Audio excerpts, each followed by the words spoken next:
Bienvenue à tous dans cette nouvelle vidéo de formation que l'on va dédier aujourd'hui aux phases du marché en trading. Donc que vous soyez débutant ou intermédiaire, comprendre comment les marchés évoluent vous aidera à mieux entrer, sortir, à mieux gérer vos positions. Finalement, l'analyse d'un graphe en trading est relativement simple lorsque vous avez un peu d'expérience visuelle et que vous connaissez bien ces phases. Mais avant, on va faire un petit rappel. Si vous n'avez pas encore pu regarder la vidéo précédente, chapitre 1, le trading c'est quoi? Je vous invite à la regarder, mais j'aimerais simplement vous rappeler deux choses. Le trading, si vous vous souvenez, c'est trade signifie échange. Donc les échanges existent depuis très longtemps et on va se retrouver dans les phases de marché entre des échanges entre des acheteurs et des vendeurs qui vont tous les deux essayer de faire une bonne affaire. Donc si on repart sur une analyse graphique et de bougies, comme je vous l'avais expliqué la dernière fois, une bougie est la représentation graphique du mouvement de prix en une certaine unité de temps. Il existe des bougies de 1 minute, de 5 minutes, de 3 minutes, un quart d'heure, 1 heure, 4 heures, journalière, etc. Quatre éléments sont à considérer dans une bougie: le plus bas de la bougie, le plus haut de la bougie, le prix d'ouverture et le prix de clôture. Cela nous donne une idée du mouvement du prix, où le prix a ouvert. Si je prends cette bougie rouge ici, on voit que l'ouverture du prix s'est située à ce niveau. Le prix a bougé pendant les 5 minutes entre un plus haut qui était ici et un plus bas, et le prix s'est clôturé sur le plus bas de la bougie ici. C'est-à-dire que pendant cette unité de temps, à ce niveau de prix, les acheteurs ont considéré que le prix était trop cher, il n'y a plus d'acheteurs, les vendeurs sont rentrés en domination sur les acheteurs et ont amené le prix en clôture jusqu'à ce niveau-là en attendant les 5 prochaines minutes de trading. Donc lorsque vous regardez un graphe, si vous vous souvenez, il faut toujours se poser la question d'où sont les acheteurs et d'où sont les vendeurs. Alors, on aborde maintenant les phases du marché. Et pour comprendre un marché et comment le marché bouge graphiquement, il faut savoir qu'il y a quatre grandes phases du marché. On va analyser ces quatre grandes phases.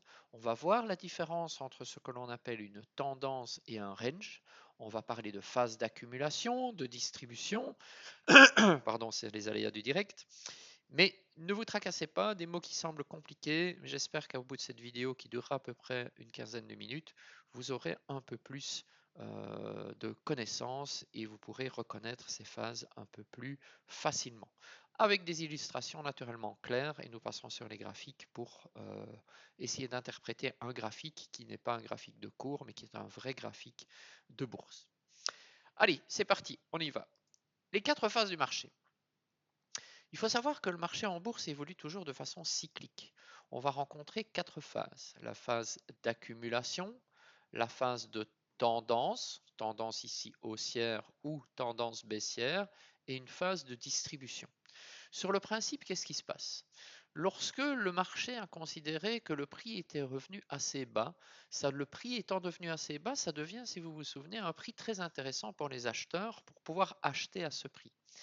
Derrière les acheteurs, on va retrouver donc des grosses institutions financières qui, elles, si elles s'annoncent clairement comme étant acheteuses, on va avoir tout le reste du marché qui va essayer de suivre le train et d'acheter avec eux parce qu'on sait qu'ils vont avoir un mouvement de tendance haussière qui va être relativement efficace. Donc l'idée derrière, c'est pour ces gros investisseurs qui doivent acheter énormément de lots sur le marché, c'est d'y aller progressivement. Donc ils vont acheter ici, laisser le marché, avoir quelques personnes qui vont vendre. Dès qu'une personne va vendre, le prix va redescendre, ils vont racheter un petit peu. Donc au lieu d'acheter en fait dans cette partie-là tout leur lot qu'ils veulent faire monter à ce prix-là qui est un prix intéressant, ils vont acheter un peu ici, ils vont faire bouger un peu le prix, ils vont racheter un peu plus, ils vont racheter un peu plus, un peu plus, un peu plus, un peu plus, jusqu'à ce que finalement ils aient accumulé sur une période de temps l'ensemble des lots qu'ils souhaitent acheter.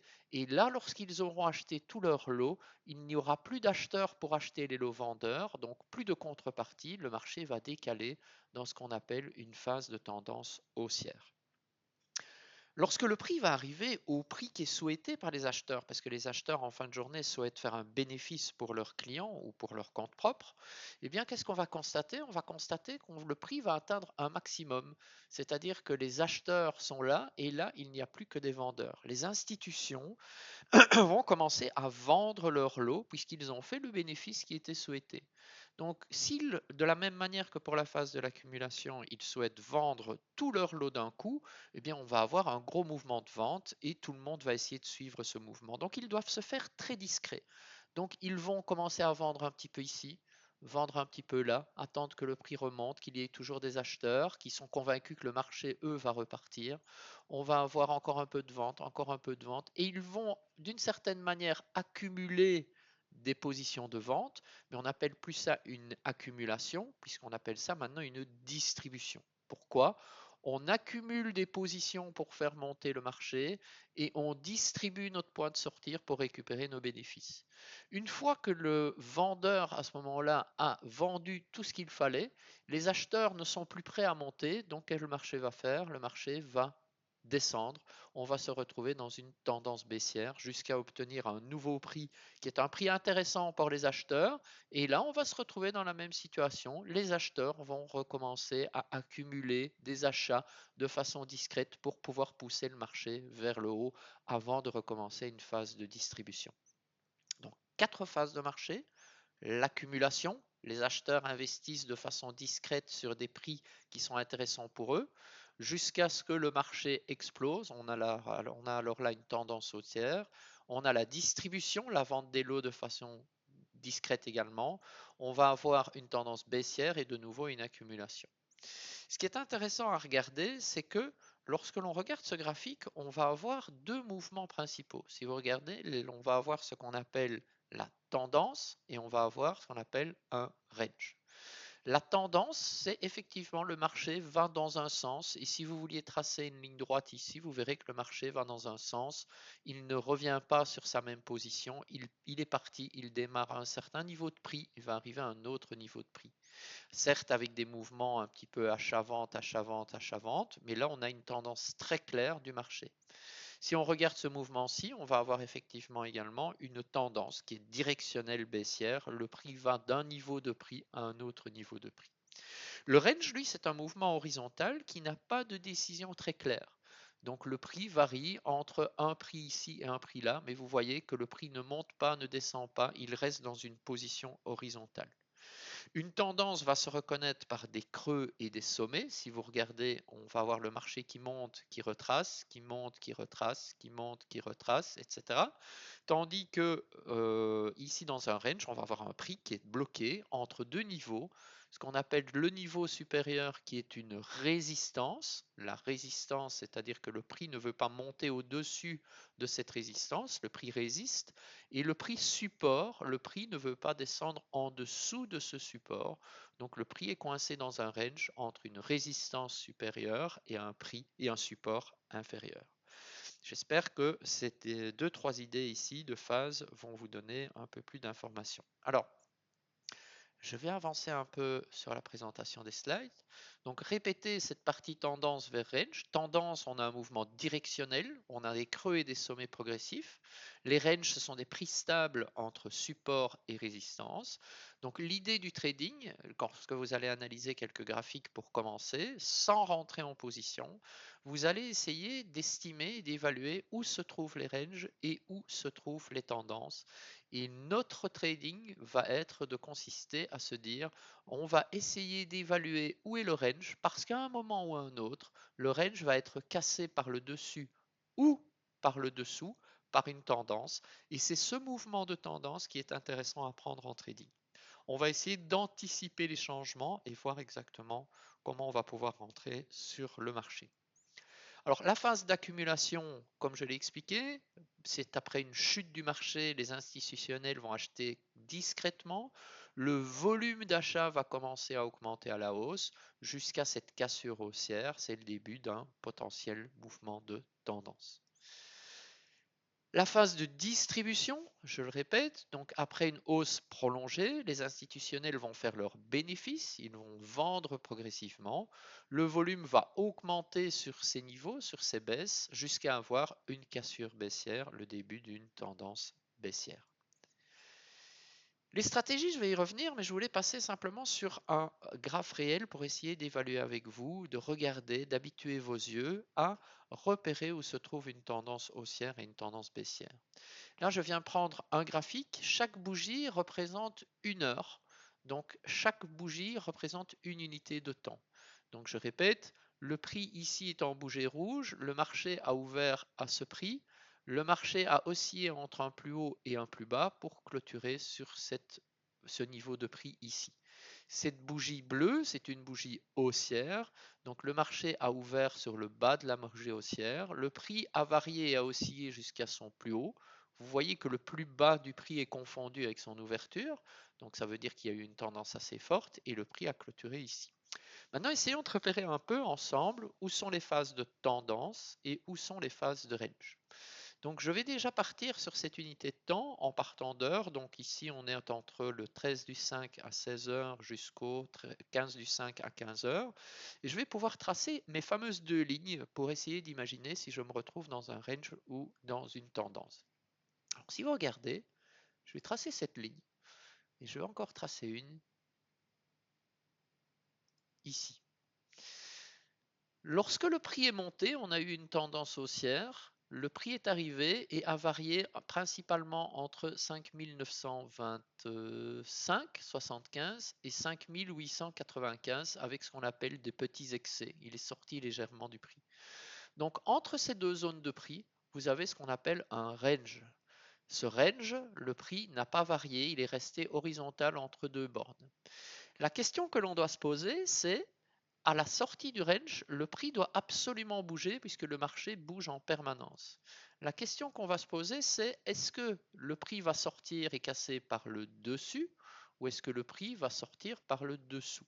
Est-ce que cette phase de range est une phase d'accumulation ou est-ce que cette phase de range est une phase de distribution? Et c'est là qu'on va analyser le marché et qu'on va réaliser que dans les mouvements de prix, le mouvement ici a été une phase de distribution puisque le prix a cassé vers le bas. Alors il n'a pas certes pas cassé beaucoup, mais il a quand même cassé jusqu'à retrouver ce qu'on appelle un acheteur qui a été très fort puisque cet acheteur sur ce niveau-ci a acheté des lots très forts qui a ramené le prix au-dessus de cette zone de range. D'accord? Donc, on n'a pas toujours phase d'accumulation, mouvement haussier, distribution, mouvement baissier équivalent. On peut avoir aussi des situations où le marché va continuer à poursuivre sa tendance. Je vais effacer ces lignes pour vous expliquer un peu plus.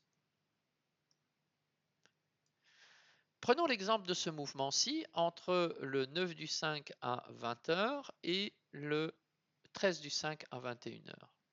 Je vais pouvoir tracer ce qu'on appelle une ligne de tendance. Vous voyez que le marché ne s'est pas retrouvé dans un mouvement horizontal, comme c'était situé ici, mais le marché est rentré dans un mouvement haussier.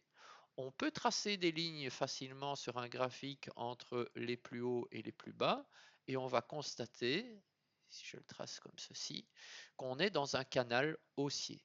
Donc après un canal haussier, on retrouve habituellement une zone de range, qui va amener soit une phase de distribution, c'est-à-dire le marché va repartir, soit une phase de range où l'acheteur va continuer à se dire tiens, moi je vais accumuler encore plus de positions pour repartir de nouveau dans un mouvement haussier. J'espère que c'est clair pour vous. Je vais essayer de dézoomer un peu ce graphe pour voir un petit peu à plus long terme, essayer d'évaluer ces phases de marché et que vous puissiez les reconnaître également.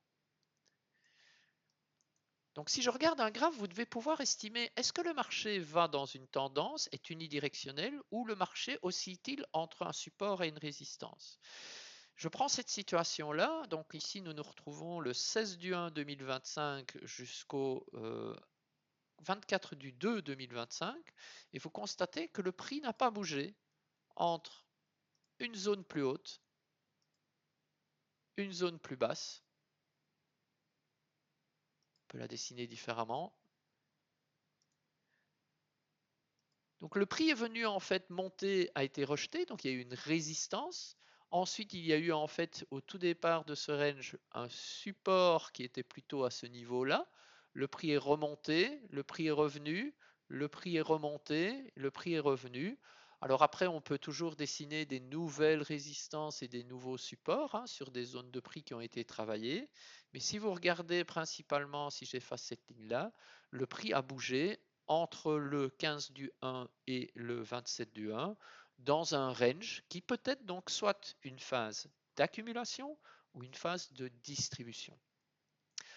Si vous regardez, le range a été même encore beaucoup plus long puisque le prix a arrêté de varier et est resté dans cette phase-là. Donc, en fonction de votre analyse graphique ou en fonction des unités de temps, vous allez pouvoir dessiner ce range de façon tout à fait différente. Et si vous regardez, le prix en fait a oscillé sur cette partie-là pendant plus d'un mois. On constate après que le marché a cassé vers le bas. On se retrouve alors ici dans une phase de tendance jusqu'à un certain niveau de prix. Donc le prix a diminué selon ce canal qui est un canal baissier, une tendance baissière. Alors si vous regardez cette tendance baissière, elle a été engagée depuis bien plus longtemps, elle a été engagée depuis le début du range, donc depuis le dessus du range.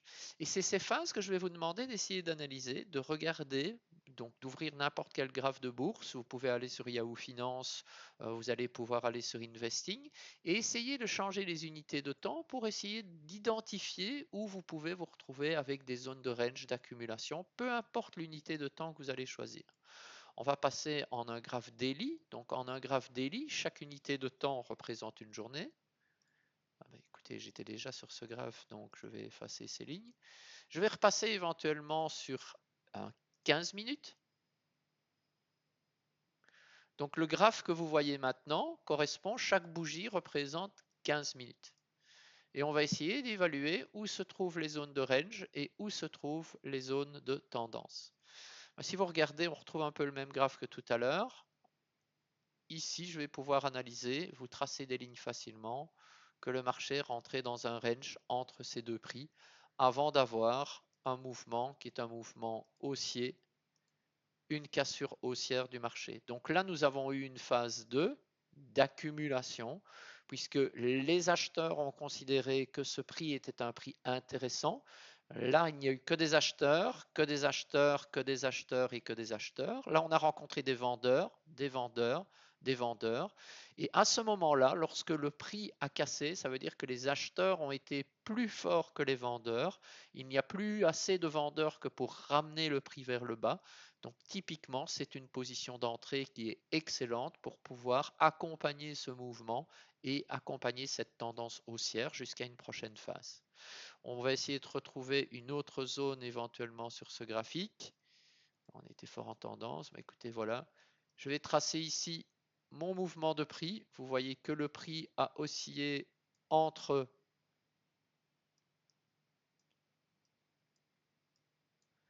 6115 et 6159, entre le 13 du 2 que vous voyez ici en bas et le 21 du 2, jusqu'à ce qu'à un moment, les vendeurs ont vendu et ont continué à vendre. Il n'y a eu plus personne pour acheter parce que tout le monde a considéré que le prix était trop haut. Les vendeurs ont pris la main, ont amené le prix vers le bas dans une tendance baissière très importante. Si vous constatez, cette tendance baissière a duré très longtemps. Et à ce moment-là, à partir du moment où les vendeurs ont pris le dessus, on se retrouve dans une phase de distribution. Les vendeurs, les acheteurs qui avaient acheté beaucoup plus bas, ici ils ont acheté, ont décidé que le prix de vente était impeccable, était acceptable pour générer suffisamment de revenus pour leurs clients. Et si vous regardez, on va avoir ce prix qui va diminuer, qui va diminuer, qui va diminuer, jusqu'à une nouvelle phase. Et si vous regardez ici, le prix a commencé à vouloir aller plus bas, mais n'a pas réussi. À vouloir aller plus bas, n'a pas réussi. Une tentative. Et le prix finalement a oscillé. Alors, ce n'est pas toujours très clair à 100%, mais le prix a oscillé dans un mouvement horizontal sans tendance à ce niveau-là, entre les 5557 et les 5651, avant de décider que la phase d'accumulation, la phase d'achat était suffisante. Il n'y a plus de vendeurs sur cette ligne de résistance pour ramener le prix vers le bas. Le prix a cassé vers la hausse et on s'est retrouvé avec une tendance haussière qui n'a pas été franche parce que si vous regardez, on a eu de nouveau un nouveau range. Donc on a eu une phase d'accélération jusqu'à ce niveau de prix et puis on s'est retrouvé de nouveau dans une phase de range dans ces niveaux-là jusqu'à avoir sur ce range une nouvelle cassure sur ce prix qui a amené le marché à ce niveau jusqu'à identifier, si vous regardez, une nouvelle phase de range entre cette partie-là. Donc, Le range initial, à partir du moment où la distribution a été faite, les acheteurs ont considéré que sur ces niveaux de prix ou en dessous, un petit peu en dessous, on avait un prix d'achat qui était intéressant. Ils ont accumulé leurs positions. Parfois, ils les ont accumulées plus bas parce que les vendeurs leur ont donné l'opportunité d'acheter encore à un prix plus intéressant, encore à un prix plus intéressant. Mais leur idée au départ, c'était d'acheter sur cette zone-ci. Ils ont pu acheter plus bas, donc que des avantages pour eux. Ils ont acheté encore plus bas, ils ont acheté plus bas, ils ont acheté plus bas.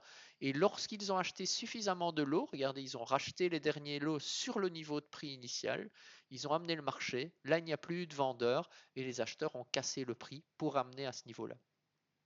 Là, les vendeurs, les acheteurs se sont dit, ben, mon bénéfice est suffisant, donc je vais vendre ici, je vais continuer à vendre mes lots, à revendre mes lots, à revendre mes lots, encore à les revendre, jusqu'à ce qu'ils se disent, mais finalement ce prix quand je les vends là, si je peux racheter ici, c'est quand même un prix qui est plus intéressant parce que je suis au-dessus. Et donc en même temps qu'ils distribuaient, ils ont accumulé pour amener le prix encore à un autre niveau. Et ce niveau-là, c'est le niveau où ils se sont dit, bon maintenant on a fait suffisamment de bénéfices, ils ont commencé à vendre et si vous voyez, la phase de distribution s'est entamée jusqu'à ce niveau-là, qui est un range, et on a eu la vraie phase de distribution ici, la phase vers le bas. Voilà, ces zones de marché, distribution, accumulation, tendance haussière, baissière et range, ce sont les 4 éléments principaux que vous devez considérer dans votre analyse. Je vais vous inviter à essayer d'analyser un peu plus les marchés, ouvrir un graphe, donc vous pouvez aller, je vais vous montrer sur des sites internet comme Yahoo Finance.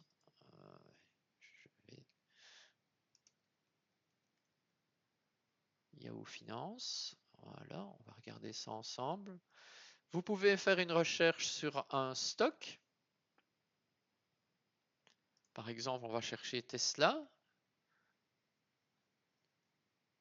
Et sur ces stocks-là, vous allez pouvoir avoir accès, donc sans installer de machine, avoir accès à des mouvements, à des graphes que vous allez pouvoir mettre en bougie éventuellement. Vous pouvez faire un historique sur une année, sur 6 mois, un an, et vous allez pouvoir évaluer, donc on va le mettre en plein écran, vous allez pouvoir essayer d'identifier où se trouvent ces fameuses zones de range, où se trouvent ces fameuses zones de prix. Alors je ne sais pas si voilà, je peux remettre en bougie. Donc voilà, donc cette phase-là, si vous dézoomez, ben, vous allez repérer facilement un mouvement unidirectionnel. C'est un mouvement de redistribution.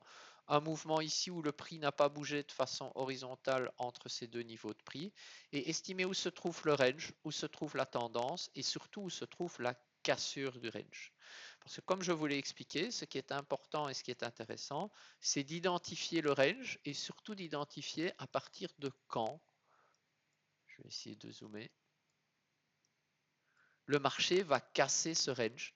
Et si vous regardez, le mouvement du prix va toujours obéir à une loi qu'on appelle la loi de Dow, D-O-W, qui a donné son nom au Dow Jones, que je vous expliquerai dans la prochaine vidéo, où le marché a cassé sa zone et revenu la tester avant de mieux repartir.